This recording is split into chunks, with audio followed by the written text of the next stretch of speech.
Welcome to the RPG Podcast. And we are live. Oh, God, Patton! Presented by SHEATH. A Time Wheel production.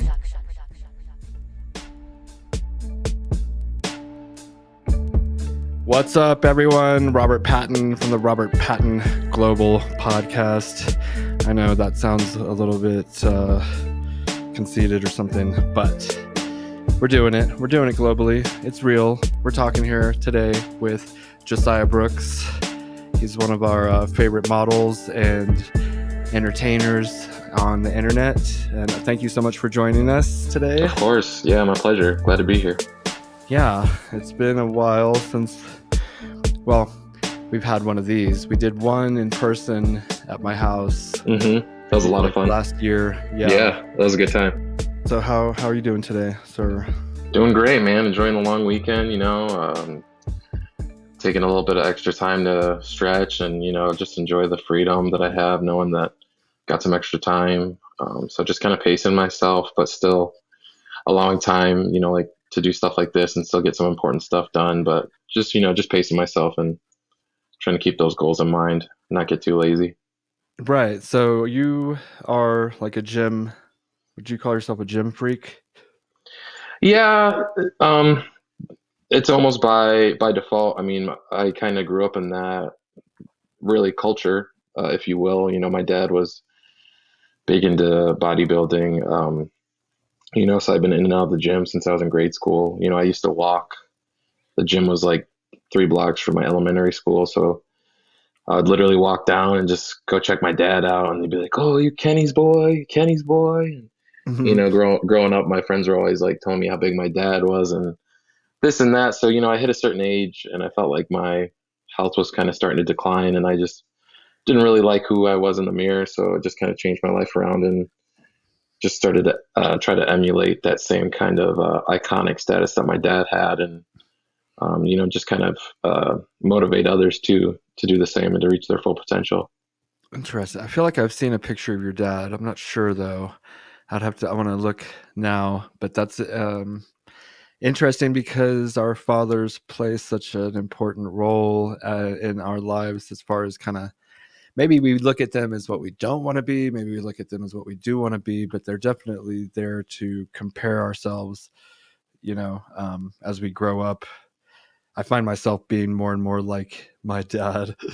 He was a good guy though, so. Right. No, I totally know. I totally get that. And I mean, even, people now, they see me, they're like, "Oh, you just look," they used to call me even when I was a kid, they'd be like, "Little Kenny, little Kenny." And I've seen even some of my friends I haven't seen since, high school. They're like, "Whoa, you're like your dad." And, in that aspect, I do appreciate that because, I mean, he was a pretty big guy, but, you're always like, it's funny because you have the contrast of what people see your dad as and what you see your dad as. And as I get older, I learn to fully appreciate, because, you have people telling me, "Oh, your dad's such a great guy. Your dad's such a nice guy." And I'm like, "Man, my dad whooped my ass last night." I'm like, "You don't even know." Like, but then, as I get older, I start to really, respect those qualities that they see in him as a man, because I don't really look at him as that father figure that you do. But as you become a man, you start to see your father more as a man and less, as your father in a way. So yeah, totally. I don't remember my dad whooped my ass a few times, but I deserved it for sure. Right, of course. Yeah. And I look back and I almost felt bad for him for having to do that because I was such a little shit. I was 16 the last time he gave me a spanking, and he was crying because he was like, "I'm have to spank my 16-year-old because he can't fucking get shit together." I had been arrested the night before, but that same night that I got arrested, I had promised him that I wouldn't get arrested again. Oh man. And he's trying to have like a man-to-man like with me and talk to me some sense. And I mean, like, dude, like, you're fucking up. Like, I don't want to have to, punish you or whatever. I'm trying to like talk to you like a man. You're 16. Can you please not fuck up anymore? Right. And I promised him, and I was being honest at the time. But that night, my friends and I wanted to go play basketball in a gym, and we had the great idea to break into the school gym just to shoot around. But after, 15 minutes of trying to get in the gym, couldn't get in. We decided to break into the school, and and then Did you like bust a window open or something? no, there was like we busted a lock, like this chain, Oh, okay. and Yeah. and then the door opened, and we stole some snacks and some books, and it was so pointless, That's so funny though. Yeah, Well, you these looking back. educated thieves, they Yeah. stole some books. That's Yeah, funny. we were gonna. Well, the idea was that I wasn't gonna have. I was gonna have a set of books at school, and I was gonna have a set of books at home, so that I didn't have to carry books back and forth. But That's funny. very illogical. Not. Well, I was 16-year-old's logic. Yeah. exactly. Yep. Jeez, I was so dumb. But maybe that kind of helps but like not. I was gonna say bullheadedness. So just that you can kind of do what you want to do, which can be bad in certain degrees, but like I feel like I've matured over time, but like that helped me get over the hump with Sheath as far as being able to do something that would otherwise like kind of seem impossible, or do things that normal people don't do. I don't Right. know. Yeah. No, I completely understand. And I think like it's almost like you're born with a certain set of predisposed, strengths and weaknesses. And basically your adolescence is figuring out how to use those in a Yeah. productive way. You know what I mean? And your brain's developing, you don't understand, you have talent, but you don't know why. And, and it's through those, mistakes and errors that you grow and you learn how to apply those towards a more Yeah. productive lifestyle. So I completely agree 100%. Yeah, I'm glad I did it when I was younger, because Right. I learned like, do not do this. This is not going to get you ahead, and it gets you nothing but behind. And now I'm, the opposite. Instead of taking, I want to give. I want to make up for a lot of those shitty decisions that I made and people that I hurt. Right. And I think a lot of that has to do too is like my mom always used to tell me, she's like, your name is one of the most important things, to a person really is your name. And like she'd always say like you don't want your name to be spoken ill of. And I didn't really get that because you're growing up, you're like, I don't give a crap what anyone thinks about me. But then you become an adult and you realize that, the weight that your name really does bear, and it really does precede you in a lot of, pursuits in your life. So I almost feel like that's kind of where that's come from, where you're like, man, like I don't want to be Bobby the thief, I want to be Bobby the XYZ. So Bobby the bank. yes, sir. The bank. Yeah. And it is interesting how our especially with social media, how our reputation precedes us in every walk of life. Now you are what you post online. Right. It cut to an extent, and I'm trying to portray myself in a way that is conducive for growth as a business owner, because I like to think of myself sometimes as like a comedian or whatever, and I'll say off color remarks that I think are funny, and then of course might be offensive to whatever group, especially this day and age. It's so crazy right now. I had this like pretty long discussion with my daughter who's in college, and she's like super social justice warrior, and she but in a good way. She's right. No. like, She really is. Yeah, it really, and we have discussions, and like I'm coming at it from like a kind of older generation. Like this is like things are doing great, like getting better, and like how it was, back in XYZ 100 years ago, 200 years ago, or 50 years ago, and like now it's better than it's ever been.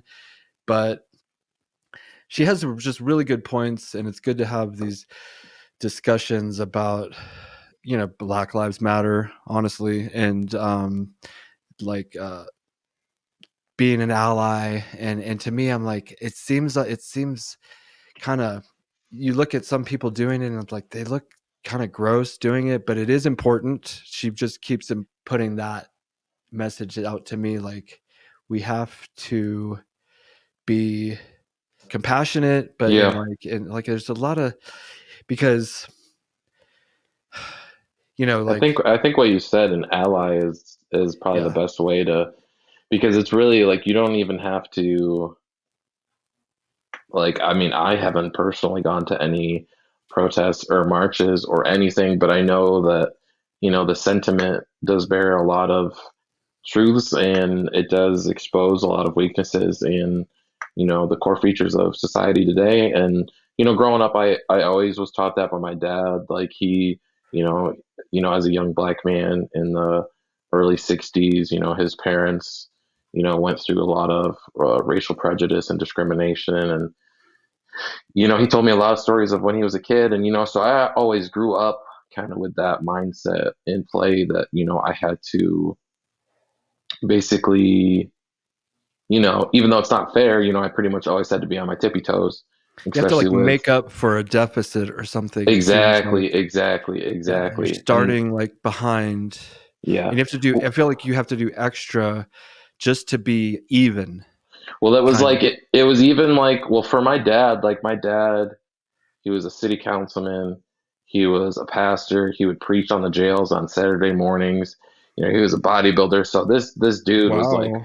a core feature of like the community, but he was extremely well educated, got his degrees in college, So it was almost like it was almost like growing up, I almost felt like I had to act that much more as a positive figure just to off put people's opinions of us, that were maybe like previously thoughts they were predisposed to think. So, Right. and he kind of did that too. He's like, you kind of got to live up to a higher standard just to make sure that they don't see the things that they already might believe in the back of their head. So, and Damn, dude, that's yeah, it fucking was heavy, deep, bro. dude. Yeah, That's it was heavy. Yeah. heavy. But you do So that, and I see that in you, and I mean, because you're always like smiling, and you always look so thanks, bro. Appreciate that. stylish, and like, and talking with my daughter, like I personally love Black culture and what it brings to society, and I would like, I like to emulate it because it's cool. I think Black people are kind of a lot of times cooler. There's a lot of cool white people. There's Brad Pitt and these guys, but like on average in the media you I know see what you mean. yeah, Yeah, okay. So and I want to kind of promote that as a kind of way for us all to come kind of together, but and it gets so it can get that can turn into a negative where you're like, we're stealing Black culture and like right, profiting on it as a white man. She brought up right. Eminem and Elvis Presley, and then I'm like, well, that's not good. I'm not saying that. I'm just saying like there's a lot of problems with you're putting everyone in this bucket. Like they're Black, so they do this. They're white, so they do that. Like Hmm. it's not that cut and dry at all. No, and I think context really plays a bigger key in all of it, because I highly doubt that when Eminem started his career, he was like, "Oh, I could make money off of being a rapper, and I'm gonna steal this as a blah blah blah." No, he just had a passion, you know what I mean, and he had talent, and he just sought to pursue it the best way he knew how. But as far as the Elvis thing goes, I do understand how some of that, they say that, from what I understand, some of his material and some of his styles was something that was previously only done, in African American culture. And I think the outrage is more about like it was unknown till a white dude did it. You know what I'm saying? Like, I think that's more where it's like the cultural appropriation debate goes. It wasn't good enough when a person of color did it, but because he was a white dude, now it's like the hottest new thing. And Yeah. and I can understand that, but like you can be mad at that and still not be mad at the individual. You know what I mean? So like if I don't know, it's like the dreadlocks thing or something, like or stuff like that. Like I never really am like, oh, that guy's got dreadlocks. He's trying to appropriate Black culture. He's like, nah, he just thinks dreadlocks are cool, man. Like, odds are, someone you bump into the street, they're not really like trying to profit off of someone else's culture. You know what I mean? Like, so you can just got to take it in context, like I said. Yeah, it could get crazy, and I don't want to go too deep, but we're going to go a little bit deeper That's cool. because Pretty but much. I also don't know what to do about it other than what I said, I guess, at the beginning, and what I'm talking with Madison is just like support, but just being an ally to, and if somebody says something that's not cool, don't just sit Let it back. slide. Yeah. Yeah. And honestly, I feel like that's the most appropriate action to take. Like, if someone's speaking from an uneducated standpoint, like I don't really agree with this term 100%, but they say like to use, like, because I'm not 100% on board with this whole thing, but they're like, lately people have been talking about like using their white privilege as an advantage and stuff like that, and like being held accountable, and that if you do see that maybe your words hold a little bit more weight, you know, based on your stance and based on your roles in politics or roles in social media and so on and so forth, that if you know that your words hold more weight, you are to be held a little bit more accountable. So, if you see someone slamming someone, publicly, you got to be like, yo, man, that's not right. Exactly. Like, Totally. I look just like you and I'm not treating that dude like that. And I think what you're doing is wrong. Like, and Obviously there's cops and killings and all sorts of shit, but like the subtleness of it is what's kind of yes. Yeah. what is gross. Yeah. Yeah. And that's the thing too, where it's like, if you are more unaware or unexposed to it, like, you do miss out on those subtleties. Because I'll even be with someone, and I mean, and this is the other thing, is it always kind of puts you on edge, because you're like, I mean, with me, there's like basically three demographics. Like, either they're staring at me because I have tattoos, they're staring at me because I'm in good shape, or they're staring at me because I'm black. So every time I go into like an awkward situation, by default, I'm like, I can't help but feel like it's because of my skin color, or, a combination of all three, Yeah. to say the least. So, but it's real subtle, man. It's never like, calling me the N-word out on the street, but it's the Exactly. stares, or it's the, grabbing your purse a little tighter when I walk near you, or like the need to feel like I have to perform at a higher standard just to prove that I'm not something that they believe. So it is very subtle, and I'm at the point where it just is what it is. You know what I'm saying? Like, I don't really think anything is gonna change personally, and I don't really think there's anything I can do to change it, except, you know what I mean? Like Be the literally, individual. I mean, yeah, the like, best you can do, I mean, in my opinion, is be your best self, right? yes, exactly, and teach others to be a better version of themselves. I teach,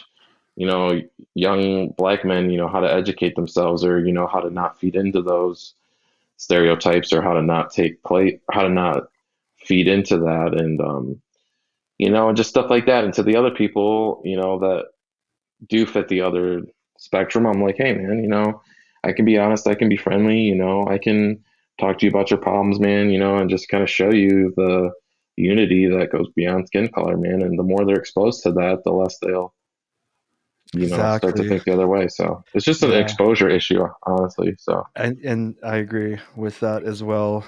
That's what, and soon enough, because we're all kind of mixed a little bit. I'm a mhm. mix, you're a mix. We're like, and like and it's just going to keep happening. I think, and as time goes on, we'll just be like the melting pot, and that maybe then we'll still have our differences over ideas and differences over whatever.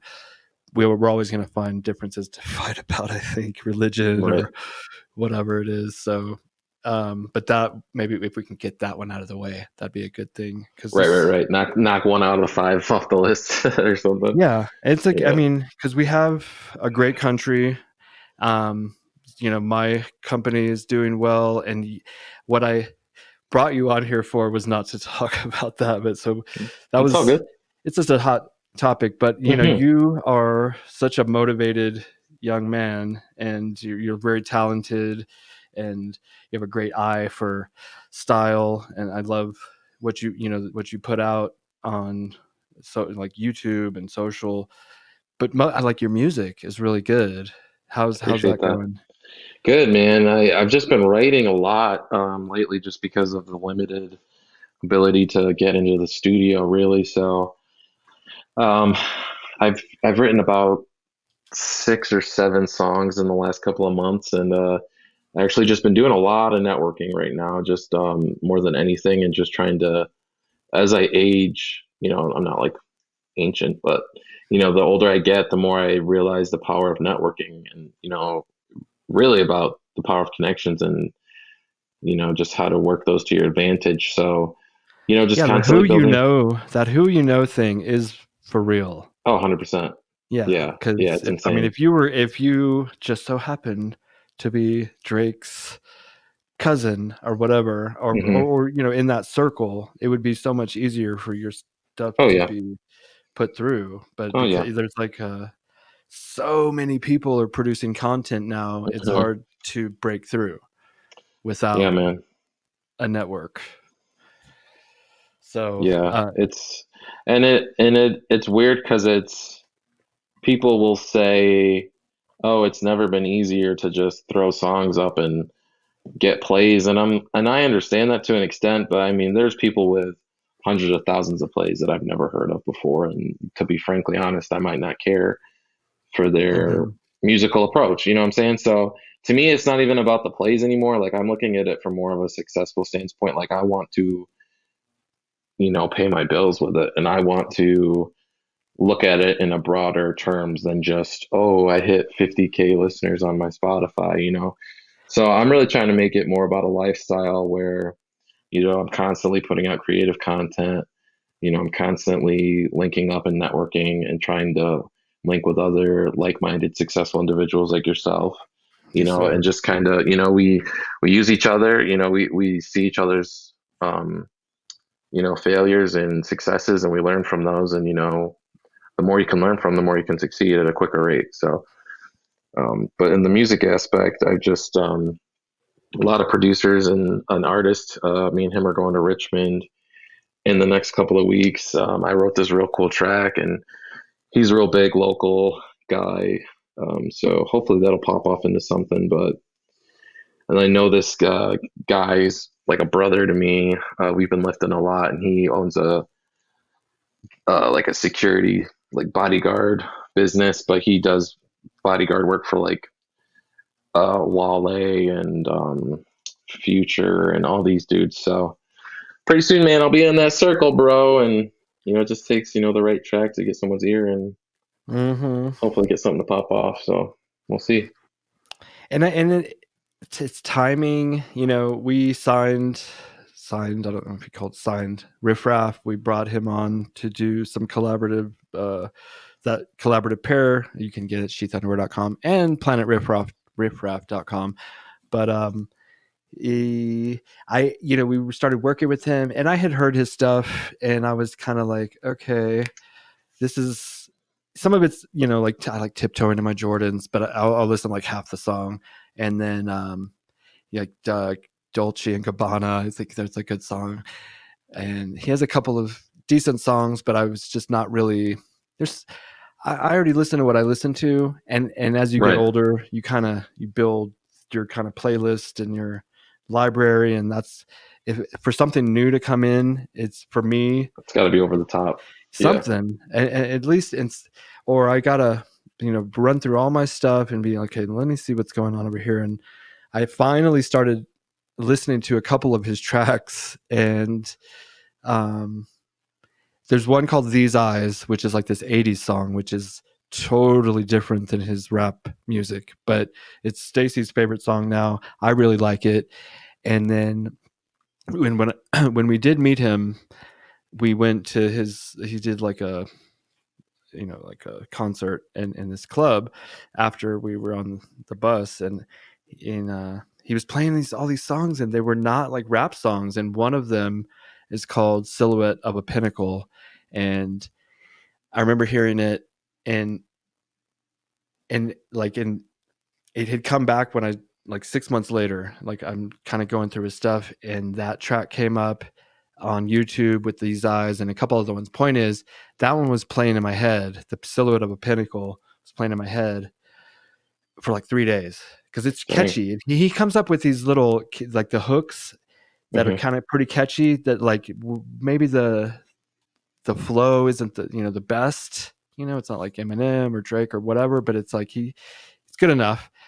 His lyrics, but the hooks sometimes can be really good. And anyways, this one was really good. And we're going to be in the video. They're shooting it on September 8th. And Sheath is going to be in the video. Like That's dope.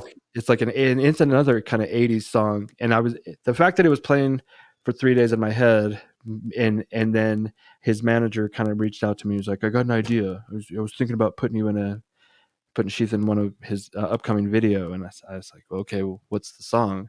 And when he said Silhouette of a Pinnacle, Yeah, that's in my head, wild. I was like, yes. I was like, It was that's like dope. manifested. Yeah, that's crazy.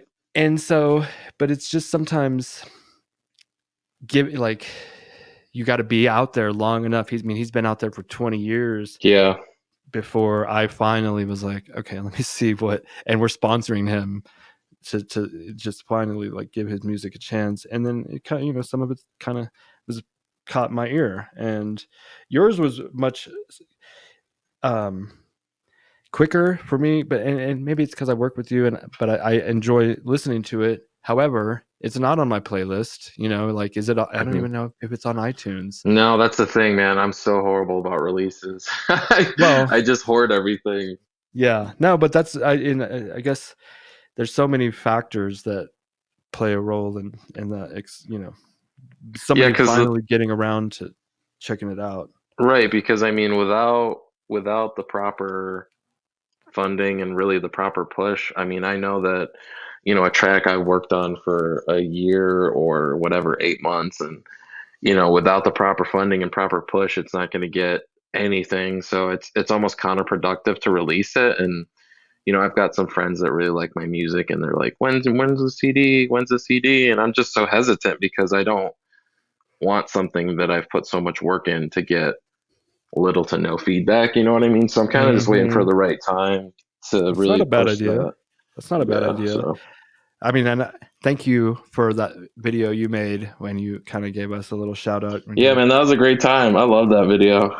Yeah, you guys are playing like drunk on the piano. Yeah. So fun. And that hook was good. Did you come up with that? Yeah. Yeah. See, yeah. And those, it's like catchy, and I'm just living in a moment. I remember you were vibing to that when I first came out. Because that's kind of my whole deal. Like every day, that's what I'm trying to get into, that moment, this moment right here.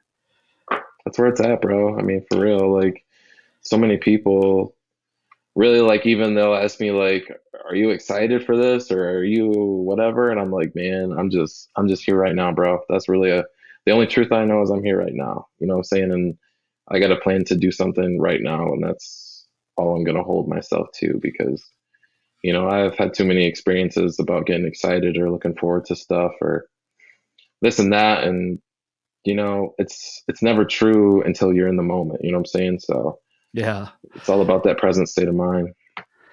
It is. Do you know about Eckhart Tolle? I don't. He wrote The Power of Now. He was like on Oprah.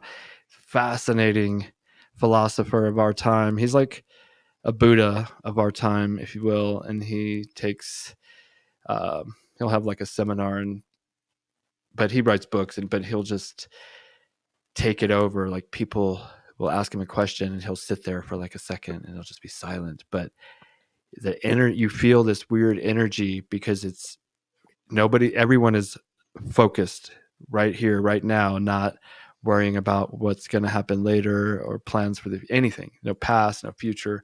This moment locked in, and there's so much power in the now. Yeah, that's true. Yeah, and he teaches that philosophy. If anybody is having too much like overthinking everything, because we get into these repetitive thoughts, and it's like a record player in your head, and it's just like over and over and over, and it's like, okay, I got it, but for whatever reason your brain will just keep doing that thing. And he teaches methods for stopping that and just kind of stopping thought in general. Like you think you need to think, but if you stop thinking and just start and just look. Yeah. Like, oh shit, hmm I'm still And awake. I'm more yeah, and awake. I found like even meditation is a good way, like, because I even had to do that to train myself to sleep. You know, I would be thinking about stuff nonstop, and I just have an overactive brain, and I had to teach myself to just be like, no, like let that go. No, let that go. You know, and you can do it, you know, and that's the thing I feel like people fail to realize is, you know, there's so many different practices and different forms of meditation or, you know, self-enlightenment, and they all sound impossible until you learn to do it, man, and then you just do it. Like that's why no one can really explain it to another person, is it's because you just do it. So, you know, that's one of the things I'll do lately is just kind of shut my brain off and just look around and just kind of experience things going on right now. Yeah, it's called mindfulness. I mean, there's so many Yes. different terms for it, but Yeah. you said that you were able to use meditation to help you sleep. Can you hmm elaborate on that? Yeah. So basically, first I focus on my heart rate, and, you know, and I'll kind of do like a head to toe and close my eyes and consciously just kind of relax every muscle. And I've just trained myself to like know when I'm tight, or like even I noticed like in my shoulders, I would be holding them, and then like I'd have to self-conscious, or I'd have to consciously like release the muscles. And so I'll do that from head to toe, make sure that, you know, every muscle is completely released, completely relaxed. And then I just focus on my breathing and my heart rate, and try to slow down my heart rate as much as possible. And if I start thinking about anything, I just basically refuse to think about it. Like, you can just kind of discipline your mind to like reject certain thoughts and thought patterns. And it was really hard for a really long time. It took me years because I even experienced some traumatic incidents that I had to learn to use that form of practice to just basically function on a day-to-day level. And, you know, through that and medication and other things, I was able to achieve a semi state of functionality and peace. But I mean, just training myself not to think and not to overthink was probably one of the greatest benefits that I've really come to discover in the last probably 1 to 2 years. Wow, I need to maybe come back and I've listened to that and practice that, because that is a lot of what my problem is my body is not relaxed. It's Yeah. like it wants to move. It's like it's time to go to bed, and now it wants to not stay still. It's so frustrating. But I don't know. I mean, I take like like a tincture, CBDs and THC, and smoke, you know, so I'll smoke weed or whatever, drink hmm some teas, but I need it to be just through the mind, and I'm still And working some of on that. that's yeah, and some of that stuff does heighten your connectivity to your muscles, because like It makes you if more I'm sensitive. yeah, Yeah. exactly, like because sometimes like if I'm high and I stretch, I have such better control of releasing my muscles, and just because they'll be so tight, and I can just consciously like release them. And so like if I get high, I'll stretch for like an hour, just Yeah. because it's crazy. The brain connectivity is just so much more sensitive. Yeah. And so how often do you work out? Every day. And for how long? A couple hours? Yeah, like an hour and a half at least. Yeah. And how do you know, like, because your body is very like sculpted, and it looks very proportionate to what you would want it to kind of look like. You know, you don't have like too big of upper body and small lower body and all that stuff. Do you follow any sort of you must have a program? So just through trial and error, I've kind of developed my own program. And like, if I know, I always do like a self check every couple of weeks. And like lately, I know not to get too deep into like terminology, but like I noticed like the front part of your shoulder is called your front delt, and just wasn't as prominent as I wanted, because I worked on my chest for a while, and then my chest got bigger, which made my front delt look smaller. So I was like, oh, definitely want that to be a more prominent feature. And I'll do a side profile, and I'm like, oh, I want my triceps to be a little bit bigger. So I'll just incorporate some different lifts and kind of tailor my workout routine to benefit me most to hitting those two specific muscle groups, while still allowing me to grow in the other ones. But I mean, I'll just throw in a couple more things that will really focus on those. But yeah, man, just trial and error. And I'm always looking up new stuff to do. I don't implement a lot of new material. I mean, it's kind of like a thing for me where if it's working, like I wouldn't stop doing it. So, I continue to see positive growth and strength. So, Well, okay, so when you are lifting, let's say you're trying to increase your bicep size, and you're doing a curl, or I mean, whatever you're doing, like what feeling are you kind of going for? What so burn? that just takes forever. It's just your brain. It's one of those brain muscle connectivity things. So basically, like the more you think about the muscle contracting, the more, I don't know if this is the right word, maybe electrons you get to fire to that muscle to activate it more. Oh. And so it's literally strengthening the bond between your brain and that specific muscle. So that's why a lot of times you'll see people close their eyes and they think about just contracting that specific muscle. Hmm. And that's all about just getting the brain to fire that muscle that much harder. So for me personally, I focus a lot on like the depth of my curls because I like to have a really high bicep peak. And Mm. to do that, you really got to focus on like the depth of your curls. So I'll do like really intense preacher curls and stuff like that, which allows my bicep to just completely be stretched. And you can know that your bicep is completely stretched when your tricep can flex. Mhm. And so I'll flex my So does tricep that at the mean your arm bottom. is completely extended at that Yes. point? Okay. Yes. And you'll feel your tricep flex, and then that's when you know that it's as far as it'll go. And you can lengthen your bicep head just by doing that. So I mean that's what I do. But besides that, I just like I'll do something like that where it's really intense and like really putting a lot of strain on my bicep in a good way. And then I'll Like do slow? Is it like long, oh yeah, slow really curls? real slow contractions. Yeah, like stretching really Oh. slow, just tempo contractions. And then the rest of the workout, I'll just focus on like flooding that muscle with blood. So I'll just real high rep, rapid, slow. Like lightweight maybe? Yeah, Or like moderate. I mean, I never really do more than 12 reps of like anything really. mm-hmm. So usually my rep range is like 6 to 12, Mm-hmm. but it works, man. Yeah, clearly. I mean I just remembered this guy I got that kind of got me back into working out. Not It was a few years ago. He's like, you just gotta make it burn. It doesn't matter how much weight you're using, just kind of like, because you can get like a 10 or 20-pound dumbbell and just kind of bounce your arm a little bit until it burns. But I don't know if that was true or not. Like, what's better? I mean, I know what he means. Because I could do that. Because I could pick up like a 10 to 15 pound weight and do it to where like it's really difficult. And that is a training technique that Because he had excuse me, like, huge arms. He had like huge arms. It was weird. That's why I yeah, asked him.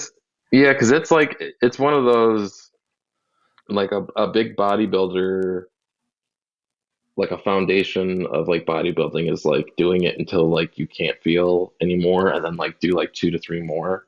So that's Mm, why a lot of those guys, they have like people assisting them, is because like I've done plenty of workouts where like I couldn't feel my arms, but the guy's telling me to do more, and it sucks really bad. It really does, but that's really where you get the growth.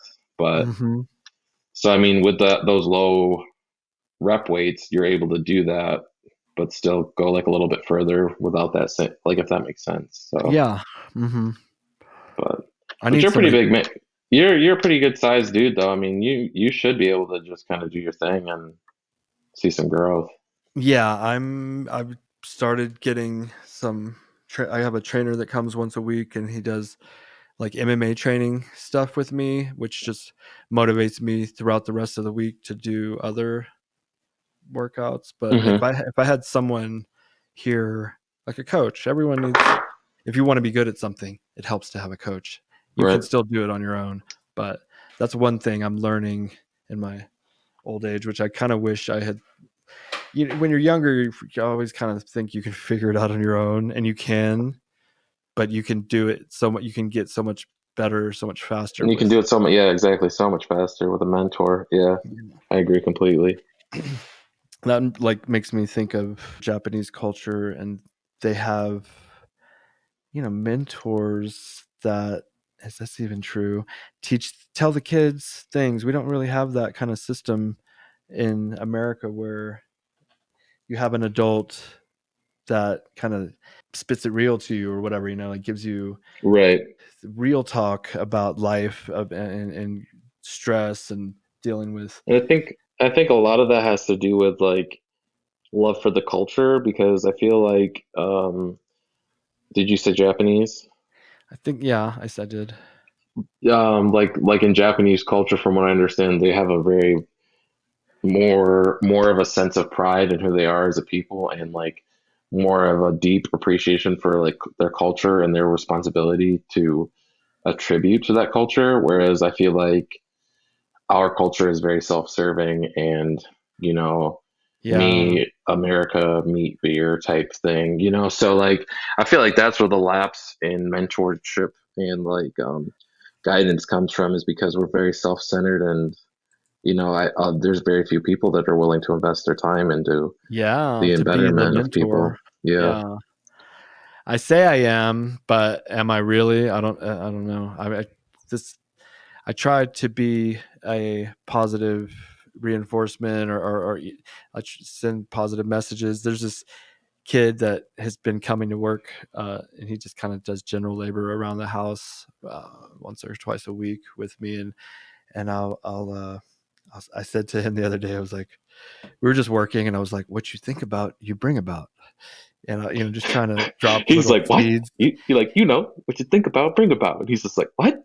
Well, He's like, was it like a honestly, left field conversation? Like, it didn't register. He was just yeah, like, that's what I'm saying.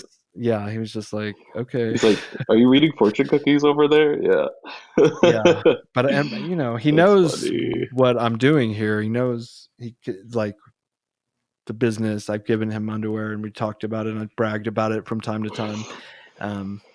So he knows the growth kind of projection or whatever. He sees what's happening, but he doesn't really seem to care.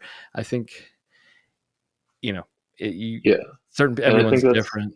yeah, well, and I think that's also a good point, opposite to what I said, is also this culture of youth is very close-minded and doesn't really want to take into consideration anything that the previous generation has to offer. So, I mean, it's a double-edged sword, you know what I'm saying?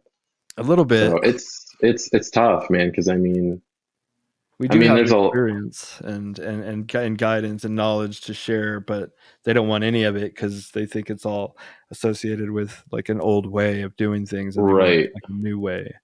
So we'll right, see what happens. I was talking to my daughter. She's 19. I'm like, a lot of these people are gonna die, and when you're 40, we'll see what the world is like, when you guys are running shit, because these guys a scary tried. place. Yeah, for real. That's a And scary thought, though. Yeah, yeah, it's, if it goes in this way where they think they're going to create this utopia, through force. It's like you're going to force people to be kind to each other. It's okay. We'll see what happens. Anyways, right. um, the methods, we'll see. I mean, time will tell it all. That's what I kind of say about like what's happening now is like, there's so many snippets of stories of violence and things, and it's like, okay, I want to just, you can't wait, but like we will see in like 20 years, like, okay, it's easy, you can always look back and be like, oh, we started that war because those people wanted money for profits, not because they wanted to help the Middle East, Right. like that. But at the time I was like, we got to bring democracy to the Middle Right, right, East. right. So Yeah, they well, make you believe the narrative. Yeah. mm-hmm. And so I am reserving certain judgments on all of what's happening now, because I don't know what's right or wrong. Is this the right way to go about making change? Well, the other way wasn't working, right? So we'll see. And if it's good or bad, I think it'll be fine. We it's just, as a human race, we always tend to like kind of figure it out. I think we've made it this far. Yeah, and I think that's I mean, like, kind of like how I was saying how, you feel like you're put in almost, you're put in this bubble that's projected on you by people that have false, Mm-hmm. conceived notions about you. And at a certain point, you get fed up, you know what I mean? And like, I was guilty of that. There's this guy in front of us, and the dude he was pulling out his car, and he's like backing into our car, basically starting beeping the horn. And this dude was looking at me, this real old dude. And I was like, I pointed to the car, I'm like, this has nothing to do with you. And I'm just laying on the horn, and he's just staring at me, giving me the gnarliest look. Mm. And so I pulled up the car, and I'm like, yo, I was like, do you have a problem, bro? Like, because at that point I was just fed up. Like, Yeah, for and sure. he didn't have nothing to say. And, my girlfriend's like, why would you do that? Da, da, da, da, da. And I'm like, you know what? Like, at a certain point, man, you just get fed up. And like, at that point, I just was fed up. And I feel like it's just kind of at that point in time where, you get pushed to a certain extent, and whether it's wrong or right, you're just kind of fed up, man. And so that's where I do kind of have the empathy and stuff on the one side. And it's such a multifaceted situation, Oh because yeah. sometimes they'll think that people are in it for the race. And then there were so many people on social media that I thought were more about it for the race perspective. And then those white kids got shot, and they were like, good, they should have gotten shot. And I was like, whoa, whoa, whoa. Like, I thought that was your boy. You know what I'm saying? Like, and it's sad, but I was like, it was almost refreshing that they were like glad that a white guy got shot for once, instead of always being like, that black guy deserved to die. You know what I'm saying? Like, so Mm-hmm. like it made me think about it. I was like, oh, maybe they're not really as about race as I thought they were. But it just kind of like threw me for a loop, because I was so used to them always cheering for the other guy because he looked different. So when they looked the same and they were still happy, I was kind of shook. But it was sad to say that it was refreshing. You know what I mean? I was like, kind No, of messed yeah, up. it's like, thank God it was a white guy this time and not because we don't want any more young Well, black men getting well, yeah, shot. and like every time the black dude would get shot, they'd be like, he deserved it. What did he do? And I was like, Oh right, dang. yeah, And I was like, dang, you really like are all about that. And then it was a white guy, and they're like, good, he shouldn't have been do. And I'm like, oh, so like that is kind of fair. So like, I don't really know what to think anymore, because you have a valid point. You know what I mean? But it was like, yeah, up until then they had only been black, so I assumed that they were just doing it because he was black. And then it was a white dude, and they still held the same stance. I was like, oh. I was like, I guess that's kind of fair. I don't know. It right, like made me have to think about it. I was like, dang. yeah, and that's Uh, why the whole reserving judgment, the more subtle thing, is something I don't know how you can fix it other than by letting them die off. You know? Give it 10 years. Yeah. Yeah, Well, I I think it's that exposure thing, really. I mean, I think that, I don't know. I think, and it's self accountability, really. I mean, like being self aware enough to be like, man, that guy was upset. Like, why did he think I was so upset? But like, yeah, I just, I totally. just, I just don't think people are self aware, man. Like, honestly, and they're not open to putting themselves in check, and I've had to do that lately with, my pride and trying to be more humble, and just learning about, why am I feeling like this? Why am I Mhm. letting this bother me? Just putting myself in check, man. It's just really self accountability. And until you really have that conversation with yourself and understand where you're coming from, I think that it's impossible to, talk about where other people are coming from or justify someone else's actions. So it just starts with you, man. It starts with the conversation with yourself. That's so very true. We all need to look within, and we're all so quick to like blame something outside, or look for an enemy, whatever. It's like look at yourself, and Mm-hmm. people are not. I'd be surprised. I don't know, like how many people actually have done that, or have gone their whole life having never done that and died. And that everything was, they're always a victim, and they're always, just Or they always thought they were right yeah, every time. Yeah. It's like odds are you probably weren't right every time. yeah. But I imagine a lot of people go through life like that, and I don't know how happy that would be, because I would imagine you think you're right all the way up into failure, and then still think you're right because you're a victim, because somebody else held you down or whatever, and not held you down, but just, whatever. Where am I?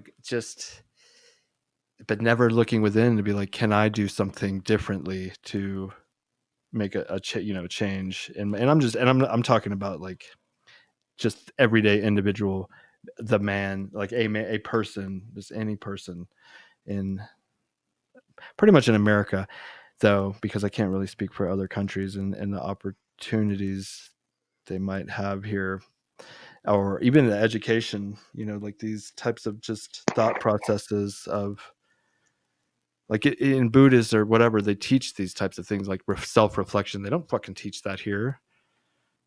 You have to look after the fact to find that kind of stuff. Right, which is sad. Yeah, it should be taught in schools. I feel like self-reflection, like check your why am I angry? Like what just happened? What triggered me? Or like that don't even have the second, they just react. And I think a lot of that is they're using that as a secondary measure instead of like a preventative measure. So, I mean, those are the techniques you're being taught in your, psychiatry appointments and stuff like that, or you're seeing specialists. But it's, Mm-hmm. if it was taught at a medium level as a preventative measure, odds are you wouldn't have to seek professional help down the road. Visualizations and stuff, just Mm-hmm. kind of like all these, just never giving up, and even just finding out what it is that you want to do, instead of just being told like, well, this is going to be a profitable career for you if you go down this career path, because whatever, they need personnel in the medical field now, but that's not your passion, but you do it just for the money. It's like you didn't even live out your dream. You're just kind of like surviving or something. And we Yeah, it's all pretty have to do sad. that, though. I mean, I was doing that. To a certain extent, yeah. I mean, until you come to that self-realization, and that really comes from looking within, like you're saying. So, agreed. That's the key point here. We all need to do is, and I need to do more meditation, because I've been so busy lately that I don't have time to take 5 minutes or 10 minutes and just breathe. Although I do a lot of breathing. I've been doing a lot of Wim Hof breathing techniques.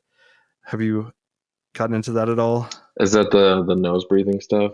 He's called the Iceman. He's been on Rogan. He's been on Tim Ferriss. He's been on Vice, VICE News, and he does these incredible feats of strength or physical endurance that he attributes to his breathing techniques. And what I like about it is I almost get like this DMT kind of burst in my brain, like this, just a little, and it's so, after you do the breathing technique, you're just like, okay, nothing else matters right now. I'm good. There's no stress. What do we got to do now? And I did it right before we started the podcast. I've also been doing like cold baths / cold showers to just increase energy and increase resistance to stress. That have you ever done like cold baths or Yeah, showers? ice baths are great. Yeah, I Yeah. love that. I hate you. It's like a love-hate thing, though, Yeah, right? it is. Well, as soon as I'm in, I'm in. But like the 10 seconds where I'm like sinking in, I'm like, oh my God. Oh my god. Yeah, that I'm not in the ice level yet, but I'm just doing like I've done a little bit of ice, but mostly It's just pretty like much the same thing. yeah, it's cold Like waters. You it's can just get all cold. Yeah. yeah, It's all freezing. especially Colorado water is. I tend to think it's a little extra cold being up in the mountains, but It's probably fresher too. it's so nice, and I'm finding what's the benefit I'm finding. I'm not sure. I can more energy, more focus, Well, yeah, and it takes away all the inflammation out of your body. oh yeah, less. Yeah. I was taking Advil like every night went to go to bed because I just have like back pain, and none of that for like months now. So Yeah, that's great. That's incredible.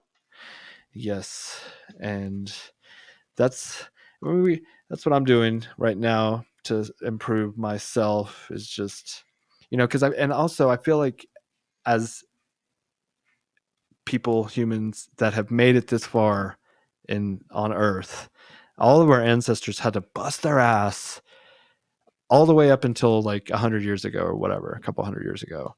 Like our bodies are meant to bust their fucking ass, and I don't feel like Mm-hmm. I don't do that every day. I don't put my body through enough stress. I don't know what it is that but I feel like my life is a little bit too easy, and I need to put myself through some stress. So Well, yeah, they were doing research on um like the benefits of like not wearing shoes because there was some I can't remember, it was some tribe, but I mean, dude, they would walk like I don't know, something crazy like 10, 15 miles a day and never had shoes and all this and that, but they never experienced like any of the back pain we have. They never experienced anything, and they're carrying, all that stuff on their head and, wow. 30 pounds on their head for 10 miles. And that back pain is nothing to them, like they don't Jeez. have the problems we have because, we're not constantly under that rigorous, you know, physical activity, so we just let our bodies sit and they just deteriorate. But it Mhm. was just crazy to hear it. Like I was like, oh. Yeah, maybe I should. I have like a shoe fetish, so maybe I should wear less shoes.